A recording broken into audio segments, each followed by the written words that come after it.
गुरु महाराज हमारे संत थे, वो भी कहते थे, बताते थे, मेरा तो कोई मिशन यह है नहीं, मैं तो उन्हीं के मिशन को पूरा कर रहा हूँ, उन्हीं का काम कर रहा हूँ, उनका बंदा हूँ, इसलिए मुझको भी ये बात बतानी है।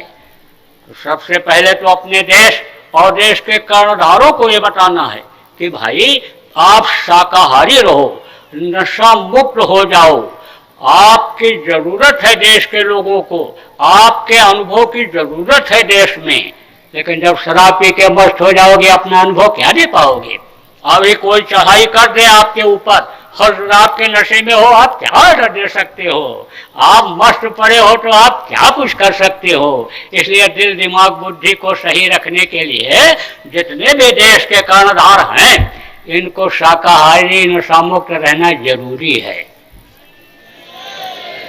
देखो, हमेशा भारत आध्यात्मिक देश रहा है, आज भी है, पहले भी था, आज भी है और बाद में भी रहेगा। अब आध्यात्म की और नैतिक शिक्षा की जरूरत है। इसलिए मैं आसपास के देशों को भी ये कहना चाहता हूं, बताना चाहता हूं कि भारत के ऊपर टेढ़ी नजर मत रखो, भारत की एकता और अखंडता को खंडित करने की कोशिश मत करो। चाइना से कहना चाहूंगा कि भाई भाई के झगड़े में मत पड़ो। पाकिस्तान कौन है? भारत का एक हिस्सा, भारत का छोटा भाई। जब से अलग हुआ तब से उसको आध्यात्मिक शिक्षा नहीं मिल पाई, कोई पूरे फकीर वहां मिले नहीं, इसलिए लोगों का दिल दिमाग बदल गया।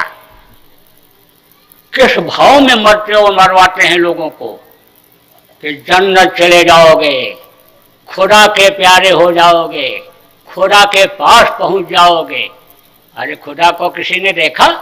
अरे जन्नत को, बहिष्ठ को आपने देखा कि आप जन्नत भेज रहे हो, आप खुदा के पास भेज रहे हो?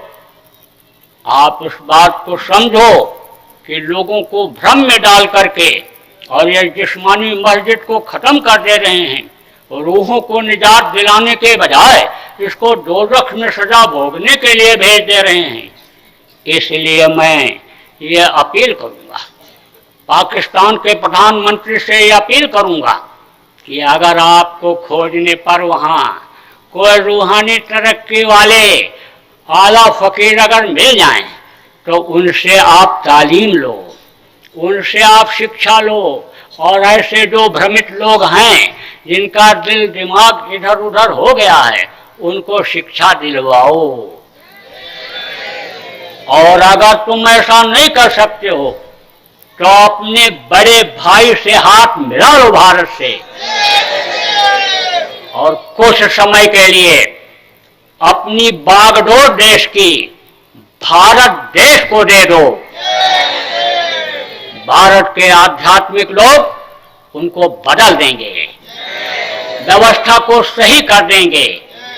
हमको तो ये विश्वास है कि अंगुलमाल और वाल्मीकि जैसे डाकू महात्मा के संपर्क में आकर के, आला फकीर के संपर्क में आकर के बदल सकते हैं, तो वो लोग भी बदल जाएंगे। खून खराबा बच जाएगा, नहीं तो इस समय पर पूरी तनातनी चल रही है। एक मछली जैसे कहते हैं कि तालाब में गंदी जाती है, सारे तालाब को गंदा कर देती है, ऐसे ही कुछ लोग पूरे विश्व की शांति को खत्म कर दे रहे हैं। इसलिए पूरा विश्व बारूद के ढेर पर खड़ा हो रहा है।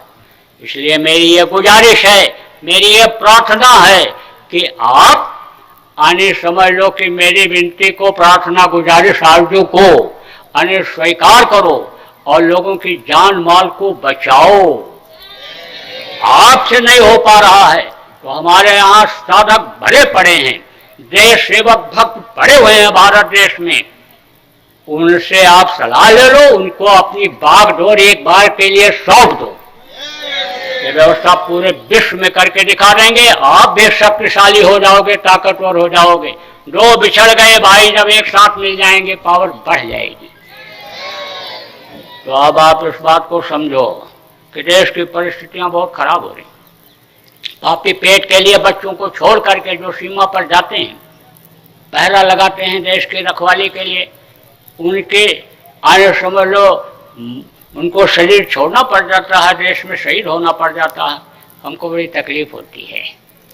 देखो छोटे छोटे बच्चे ये जो बिगड़ गए नशे में, और जो ऐसे कौन सा नशा, यानी समझ लो कि गोलियों का नशा, शराब का नशा तो होते ही होता है, इसके अलावा और भी नशे होते हैं, जिसकी वजह से नियम कानून का उल्लंघन करते हैं।